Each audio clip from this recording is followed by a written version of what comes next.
लागू कर देने का लक्ष्य रखा है। 88 राष्ट्रीय शिक्षा नीति 2020 कॉलेजों और विश्वविद्यालयों में उन्नत आईटी और डिजिटल बुनियादी ढांचा मान्यता के दौरान उच्च ग्रेड हासिल करने पर भी बल दिया गया है। एनईपी 2020 का अनुसरण करते हुए सरकार ने निर्णय लिया है कि सभी सरकारी कॉलेजों विश्वविद्यालयों द्वारा 2023 तक मान्यता प्राप्त कर ली जानी चाहिए। सरकार का प्रस्ताव है कि सभी कॉलेजों में कम से कम 10 स्मार्ट क्लासरूम होने चाहिए। शैक्षणिक संस्थानों में विद्यार्थियों को सुरक्षित वाहन सुविधाएं उपलब्ध करवाने सुनिश्चित करने के लिए सुरक्षित वाहन की कमी के कारण लड़कियों का ड्रॉप आउट न हो, सरकार ने प्रत्येक विद्यार्थी विशेषकर शैक्षणिक उद्देश्यों के लिए आवागमन करने वाली प्रत्येक लड़की को परिवहन की सुरक्षा प्रदान करने के लिए एक योजना साथी सुरक्षित एवं सुलभ परिवहन हरियाणा पहल शुरू करने का प्रस्ताव किया है। ये सुविधा वरिष्ठ माध्यमिक विद्यालयों, महाविद्यालयों, औद्योगिक प्रशिक्षण संस्थानों, पॉलिटेक्निक और चिकित्सा या पैरामेडिकल या नर्सिंग संस्थानों सहित सरकारी संस्थानों में सभी विद्यार्थियों विशेष तौर पर लड़कियों के लिए प्रदान की जाएगी। योजना की अधिसूचना अप्रैल 2022 में कर दी जाएगी। शिक्षित और स्वस्थ बच्चे हमारा भविष्य हैं। सरकार का आगामी शैक्षणिक सत्र एक नया स्कूल स्वास्थ्य कार्यक्रम शुरू करने का प्रस्ताव है। स्कूलों में पढ़ने वाले 25 लाख विद्यार्थियों की वर्ष में 2 बार स्वास्थ्य जांच की जाएगी। स्कूल गुणवत्तापरक शिक्षा प्रदान करने के केंद्रों के साथ साथ बच्चों को गुणवत्तापरक शिक्षा सुविधाएं प्रदान करने के केंद्रों के रूप में काम करेंगे और ऐसी स्वास्थ्य समस्याओं के उपचार के लिए प्राथमिक यानी पीएचसी तथा जिला अस्पतालों के साथ जुड़े जाएंगे। बच्चों से जुटाए गए डाटा को ई उपचार पोर्टल से जोड़ा जाएगा ताकि डिजिटल स्वास्थ्य रिकॉर्ड कहीं भी और कभी भी सरलता से उपलब्ध हो सके। राज्य में संस्कृत मॉडल स्कूल के प्रति विद्यार्थी और अभिभावकों का रुझान बढ़ा है। इनकी उपयोगिता लोकप्रियता के दृष्टिगत सरकार ने इनकी संख्या 138 से बढ़ाकर 500 करने का प्रस्ताव किया है। संस्कृति मॉडल स्कूलों में 5वीं कक्षा से ही कंप्यूटर शिक्षा प्रदान की जाएगी। सरकार द्वारा इन स्कूलों में समग्र शैक्षणिक परिवेश प्रदान करने के लिए खेल नर्सरियां विकसित करके खेल ढांचे और सुविधाओं में भी सुधार किया जाएगा।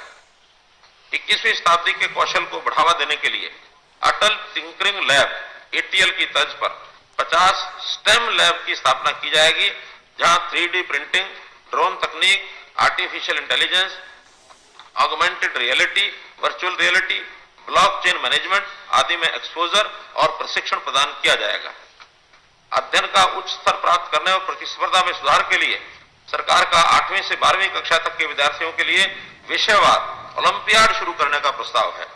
भौतिकी और गणित में उच्च स्थान हासिल करने वाले छात्रों को राष्ट्रीय वैमानिकी अंतर प्रशासन अर्थात नासा और इसरो जैसे प्रख्यात विज्ञान संस्थानों में एक्सपोजर विजिट पर भेजा जाएगा।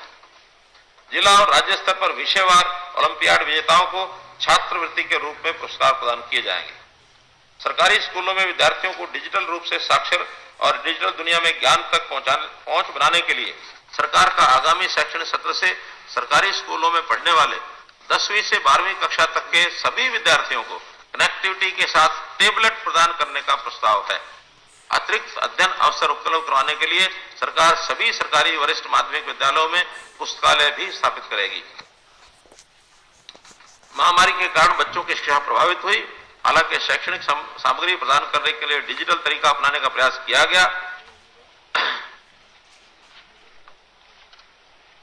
10वीं कक्षा तक के बच्चों तथा प्रतिरक्षा और अर्धसैनिक कार्मिकों के बच्चों के लिए सुधारात्मक शिक्षण प्रदान करने हेतु स्कूल के समय के बाद स्कूल परिसर का उपयोग करने का प्रस्ताव करता हूं।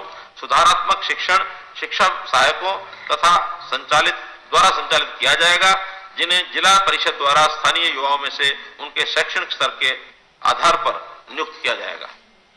सरकार का ट्विनिंग प्रोग्राम के माध्यम से सरकारी और निजी स्कूलों को जोड़ने का प्रस्ताव है ताकि विद्यार्थी एक दूसरे से सीख सकें। चिन्हित सरकारी स्कूलों को ऑडियो विजुअल कक्षाओं से युक्त बनाया जाएगा। एक भागीदार निजी स्कूल से जोड़ा जाएगा। ये स्कूल साझा प्रशिक्षण और सीखने के साथ जुटाएंगे। मुझे उम्मीद है कि ट्विनिंग कार्यक्रम से समाज को एक साथ लाने और संस्थानों में साझा अध्ययन को सक्षम बनाने में सहायता मिलेगी। सभी अच्छे शिक्षक अच्छे प्राचार्य नहीं हो सकते। शैक्षणिक संस्थान जटिल संस्थान होते हैं शिक्षकों को हेड टीचर, हेडमास्टर और प्राचार्य की भूमिका निभाने के लिए नेतृत्व प्रशिक्षण दिए जाने की आवश्यकता है। मैं शैक्षणिक संस्थान नेतृत्व विकास कार्यक्रम शुरू करने का प्रस्ताव करता हूं, जो शैक्षणिक संस्थानों के मुखिया के तौर पर नियुक्त होने वालों के लिए अनिवार्य होगा। इस कार्यक्रम के तहत शिक्षकों को प्रबंधन और नेतृत्व कार्यों में प्रशिक्षित किया जाएगा, जिससे मुखिया के तौर पर नियुक्त होने पर उन्हें संस्थान के प्रशासनिक कार्यों में मदद मिलेगी। मैं वित्त वर्ष 22-23 के बजट में शिक्षा क्षेत्र के लिए 20,250.57 करोड़ रुपए आवंटित करने का प्रस्ताव करता हूं, जो चालू वर्ष के संशोधित अनुमानों की तुलना में 17.6% की वृद्धि है। स्वास्थ्य। माननीय अध्यक्ष महोदय, कोविड-19 के चलते राज्य में स्वास्थ्य संबंधी बुनियादी ढांचे और सुविधाओं के सुधार पर ध्यान केंद्रित किया गया है। हालांकि सरकार वर्ष कोविड-19 के नए वेरिएंट के कारण से आई चुनौतियों का सामना करना में सक्षम रही, ऐसे माहौल में गुणवत्तापरक स्वास्थ्य सेवाएं प्रदान करने और स्वास्थ्य सेवाओं को वहन करने की आवश्यकता को तीव्रता से महसूस किया गया। सरकारी अस्पतालों में स्वास्थ्य सेवाओं की गुणवत्ता में सुधार के लिए मेरा प्रस्ताव है कि राज्य के सभी जिला अस्पतालों को स्वास्थ्य सेवाओं के राष्ट्रीय मानकों यानी राष्ट्रीय गुणवत्ता आश्वासन NQAS को हासिल करने के लिए अपग्रेड किया जाएगा। अगले 3 वर्ष में चरणबद्ध तरीके से CHCs और PHCs को भारतीय जन स्वास्थ्य मानकों के अनुसार अपग्रेड किया जाएगा। प्राथमिक स्वास्थ्य केंद्रों को वेलनेस सेंटर्स के रूप में विकसित किया जाएगा, जिसमें आयुष सुविधाएं और पोषण व भोजन से संबंधित मार्गदर्शन सहित स्वास्थ्य और वेलनेस से जुड़ी सभी गतिविधियां एक ही छत के नीचे उपलब्ध होंगी। मैं नजदीकी जिला अस्पताल से न्यूनतम 40 किलोमीटर की दूरी पर स्थित सभी उपमंडल स्तरीय अस्पतालों को भी समुचित ऑक्सीजन की आपूर्ति के प्रावधान के साथ कम से कम 100 बिस्तर के अस्पताल के रूप में अपग्रेड करने का प्रस्ताव करता हूं। 22-23 में फरीदाबाद जिले में अटल बिहारी वाजपेयी राजकीय मेडिकल कॉलेज की भी पूरी तरह से संचालित होने की संभावना है। सरकार ने कैथल, सिरसा, यमुना जिलों में नए मेडिकल खोलने की भी मंजूरी दी है, जिसके DPR तैयार की जा रही है। मरीजों की अधिकता होने के कारण से कल्पना चावला राजकीय मेडिकल कॉलेज करनाल की क्षमता का विस्तार किया जा रहा है। लगभग 5 वर्ष पूर्व हमने एक टारगेट तय किया था कि स्वास्थ्य क्षेत्र में मानव संसाधनों की जरूरतों को पूरा करने के लिए हर जिले में एक मेडिकल कॉलेज खोला जाएगा। मुझे बड़ी खुशी है कि राज्य की जनता ने इस लक्ष्य की पूर्ति दिशा में काम करने के लिए सरकार को सक्षम बनाने की शक्ति का आशीर्वाद मुझे दिया है। इस बजट में मैं पलवल, चरखी-दादरी, पंचकुला और फतेहाबाद में मेडिकल कॉलेज खोलने की घोषणा करता हूं। इस घोषणा के साथ प्राय हर जिले में एक सरकारी मेडिकल कॉलेज खोलने का जो हमारा उस समय का इरादा था वो पूरा हो जाएगा। उक्त भूमि के चयन और परियोजना रिपोर्ट करने की प्रक्रिया अगले 3 महीनों में शुरू कर दी जाएगी।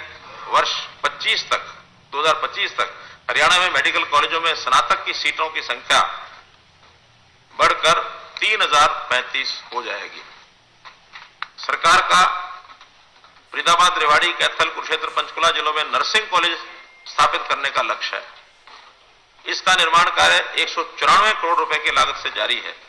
आगामी 3 माह में पूरा होने की संभावना है। जींद, भिवानी, महेंद्रगढ़, सिरसा, यमुनानगर में स्थापित होने वाले मेडिकल कॉलेजों और इस बजट में घोषित अर्थात पलवल, चरखी-दादरी, पंचकुला और फतेहाबाद के मेडिकल कॉलेजों के साथ भी नए नर्सिंग कॉलेज खोले जाएंगे। सरकार टेलीमेडिसिन सेवा की स्थापना उन्नयन को मंजूरी दे दी है। प्राथमिक स्वास्थ्य केंद्रों को जोड़ने वाले मेडिकल कॉलेजों के साथ टेली कंसल्टेशन रेफरल सेवाएं शुरू करने का प्रस्ताव है, जिससे PHC को उन रोगियों को रेफर करने की क्षमता प्रदान की जा सकती है जिन्हें सीधे PHC स्तर पर त्वरित देखभाल की आवश्यकता होती है।